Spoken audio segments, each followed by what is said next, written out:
Hey guys, Off the Mic Sports Network here, another edition of Off the Top Rope. Couple of collision takes here. Like I said, I didn't watch the show, but there was some interesting stuff that happened throughout the show amidst all of the bullshit matches that were put on this show.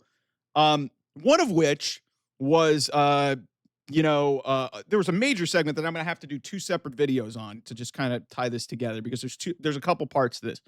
Kazuchika Okada had a segment with Don Callis where he was officially named into the Don Callis family. And Don Callis was praising him, saying he was great and everything. And listen, okay, we knew that where this was going, but I've got some problems with it. First and foremost, listen, I get what Don Callis brings. He brings some heat to this, and, he's got stuff with Kenny Omega. I didn't think this needed to be added. The positive that I will say out of this whole thing is that basically what this will potentially lead to, I hope, is Konosuke Takeshita breaking away from the Don Callis family and going out on his own and, going up against Okada. That should have happened last year. Those are two of the best. Okada is thought in a high regard, and he really has been kind of coasting. Takeshita is unbelievable. That guy is almost a perfect professional wrestler. His English isn't great, but his wrestling is just unbelievable. So if that's going to be the price that we get out of this, I'm okay with it. How we got here is my frustration. Because one, like I said, Don Callis does not need to be in Kenny Omega Okada 5. That's not what this needed. But I will say this, the other issue to this whole thing is that Okada was in the Elite. He's been in the Elite. And it's almost like they've been distanced from him because Okada stuck around while Jack Perry disappeared.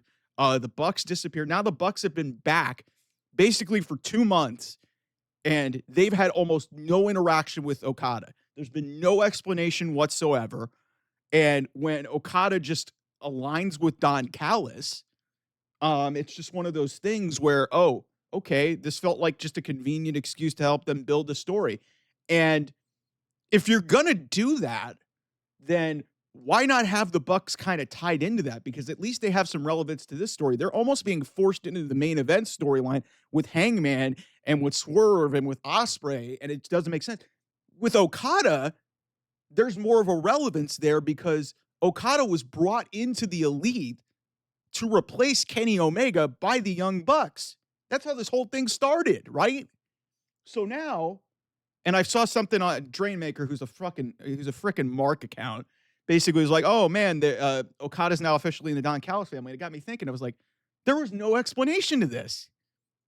And I understand that a lot of things in wrestling don't inherently make sense, but you had a ready-made storyline where you could have very easily done this with the Bucks, and it would have made a lot more sense than Don Callis having to come in and put Okada in the Don Callis family.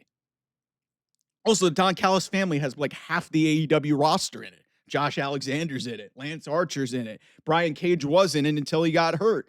Kyle Fletcher's in it. We've completely forgotten about Kyle Fletcher, even though he's a young rising star who was getting pushed up against. Like, there's so much of this that, like I said, I get it from the perspective of, Callis and Omega have been going at each other for years, but it feels so forced. And listen, I'm not the biggest Young Bucks fan, but the natural storyline based off of, how they wrote Kenny off of TV last year with Okada, that the Bucks should be involved in this feud. And the fact that they're not is really disturbing. And then that they just abruptly drop it and put Okada in the Don Callis family for this feud.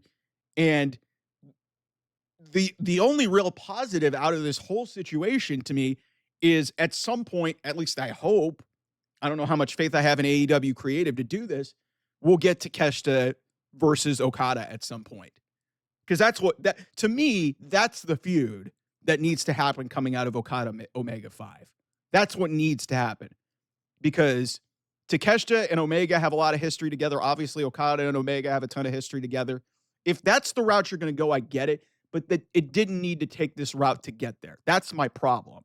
And people are going to think I'm shitting all over this. But like I said, there is a positive out of it. It's just the logic gaps and just the way that they pursued this and the way that they went about this was really strange. Just really strange that they would just bring Don Callis into this. They just make this thing partly about him. Also, Omega basically may not be back on television until the go home show, which I think is a huge mistake.